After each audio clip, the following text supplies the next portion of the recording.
राजू एक अनुभवी truck driver था। उसे रात के अंधेरे में लंबी दूरी तक चलाने का बहुत शौक था। एक रात उसे दिल्ली से लुधियाना तक का सफर तय करना था। जैसे ही वह अपने ट्रक में बैठा, उसने अपनी पसंदीदा म्यूजिक को चालू किया और सड़क पर निकल पड़ा। चलते चलते रात का अंधेरा गहरा हो गया।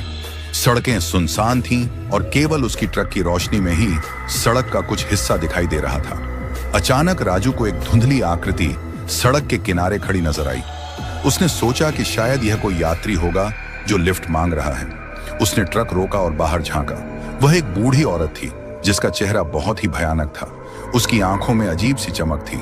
राजू को उसकी उपस्थिति में अजीब सा डर महसूस हुआ, लेकिन उसने सोचा कि शायद यह एक बूढ़ी औरत है, उसे मदद करनी चाहिए। उसने उसे ट्रक में बैठने का निमंत्रण दिया। जब बूढ़ी औरत ट्रक में बैठी तो उसने राजू से कहा, तुम्हारे सफर में बहुत खतरनाक चीजें हो सकती हैं। राजू ने हंसते हुए कहा, डरने की कोई बात नहीं है, मैं तो एक अनुभवी ड्राइवर हूं। लेकिन बूढ़ी औरत ने कहा, सच में तुम्हें डरने की जरूरत है, रात में राक्षस जागते हैं। राजू ने उसे नजरअंदाज कर दिया और ट्रक की गति बढ़ा दी। लेकिन कुछ देर बाद उसे एहसास हुआ कि सड़क पर अजीब सी आवाजें आ रही थीं। जैसे जैसे वह आगे बढ़ता गया, आवाजें और तेज होती गईं। अचानक उसकी ट्रक की रोशनी ने सड़क पर एक विशाल छाया को उजागर किया। वह एक भयानक राक्षस था जिसकी आंखों से लाल चमक निकल रही थी।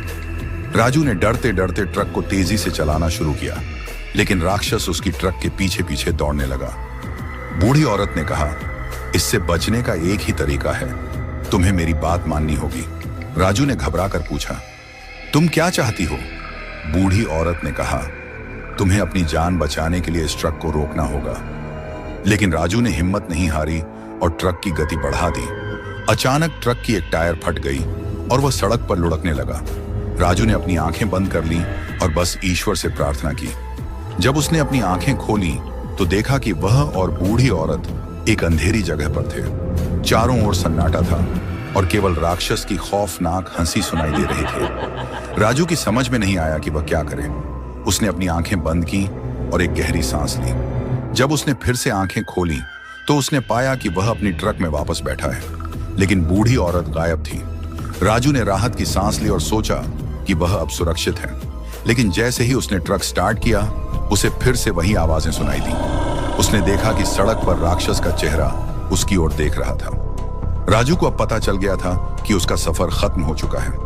उसने अपनी आखिरी प्रार्थना की और राक्षस के समक्ष आत्मसमर्पण कर दिया। फिर सब कुछ अंधेरे में खो गया।